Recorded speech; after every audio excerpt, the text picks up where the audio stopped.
Good morning. I'm going to talk about India's higher education, a very different topic than Dilip's, a $10 trillion opportunity. It is my objective and hope that I will inspire you, stir your minds, and spur you into action. Now, most of us call US our home. We live and work here. Our kids go to schools and colleges here. We are invested in the future success of the United States. Yet most of us grew up in India. We call it our home. We went to IITs there. We have fond memories. We have deep emotional attachment to the family members, friends, and the nation. We are invested still in the well-being of the country. And it's with that deep desire to give back that for over 15 years I volunteered for IIT Kharagpur and its alumni network and Pan-IIT alumni movement. And during the course of those thousands of hours of volunteering, I realized my heart beats not just for India, but also for higher education. So in 2006, I quit my role as Senior Director of Corporate Strategic Planning at Lam Research and joined University of California, Berkeley. I was really struck by the deep commitment to student learning outcomes that the university leadership, the faculty members, and deans that across the campus had. Also their commitment to conducting research. And making an impact to the society and the nation.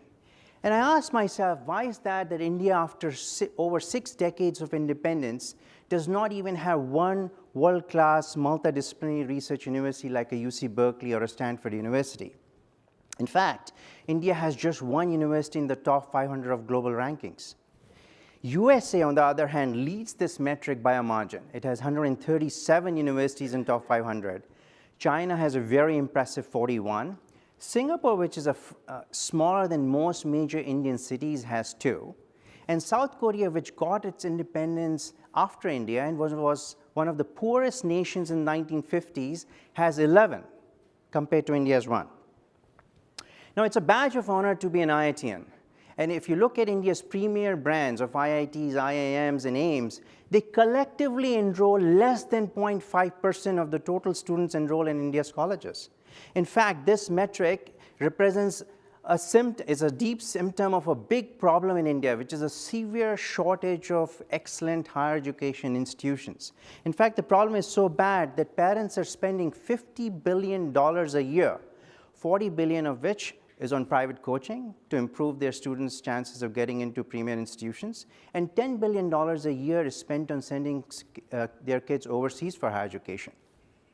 Now, if you look at India's gross enrollment ratio, which is currently at 27%, again, it lags rest of the world by a margin. And it is a measure of, it's a percentage of students who could have gone into colleges versus the total population of 18 to 23-year-old. Even if you got into colleges, the situation is grim. 75 to 90% of students graduating from colleges are considered unemployable by the industry.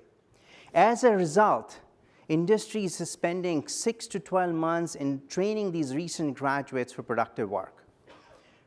Fellow IITians, India's higher education system is in crisis. Now, why does this matter? Why does it matter more than other crises that India is facing? There's 2 main India-specific reasons. Demographics. India is a young nation of 1.3 billion people. 50% are below the age of 25. 75% are under the age of 40. Preparing and educating these young men and women for their lives and careers is India's defining challenge and opportunity of the 21st century. India is also a nation that has a lot of challenges. I call them its mega challenges. It affects over 100 million people each of these challenges. Now, these challenges are complex. They require interdisciplinary approaches to solving them. They're also interconnected problems. And if you hear people like what Dilip just presented and what you're going to hear in the rest of the conference about AI and machine learning and automation, we know we are entering a world which is increasingly not only just competitive, but it's going to be disrupted by technology and innovation in ways we have never seen before. In some industries will be decimated, some will be recreated, but jobs will be destroyed. Therefore, more than ever before, education is going to be the key for India. And higher education is going to be the master key.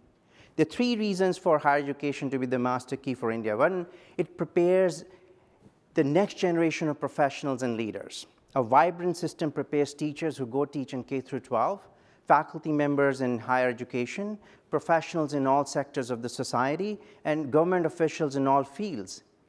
And as we know from Silicon Valley as in our personal experience, it's the people that develop products. It's the people who drive policies, organize resources, manage resources, drive productivity.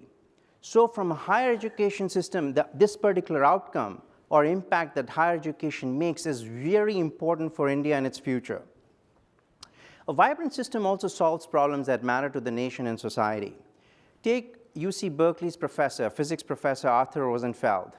He was also a researcher at Lawrence Berkeley National Labs. His work on energy policies and standards have contributed to California using 30% less energy per capita than the rest of the United States.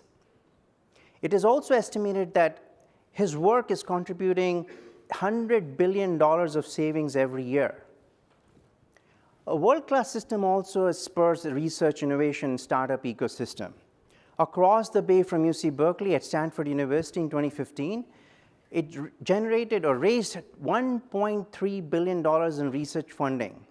Technology licensing revenues were about $110 million, and the startups by its faculty, alumni, and students generated $2.7 trillion in revenues.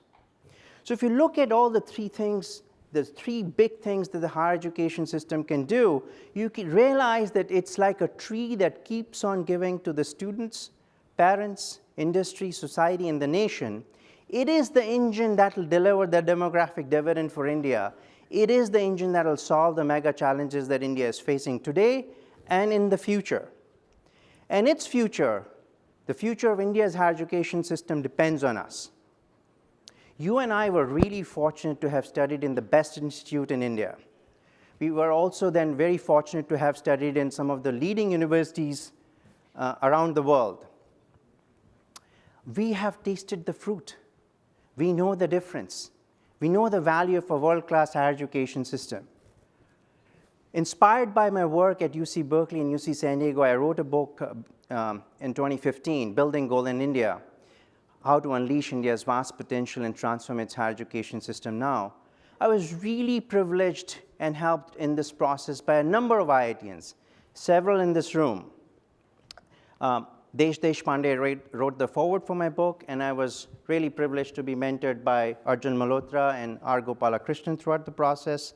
Earlier this year, my book was presented by a Nobel laureate to Prime Minister Modi.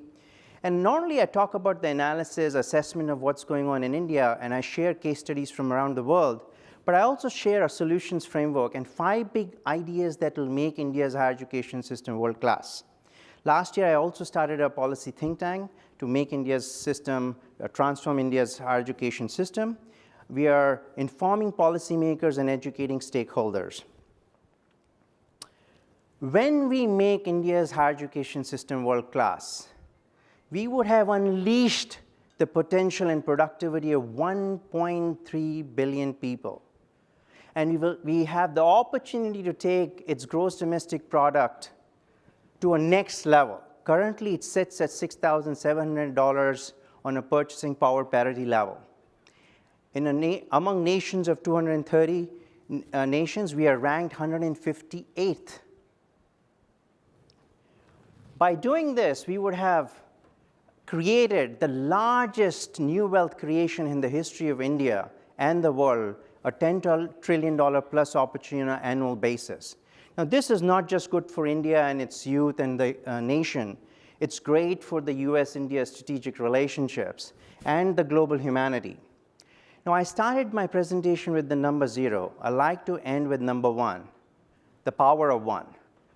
You have the power to create and build a world-class higher education system in India. What will you do? Thank you.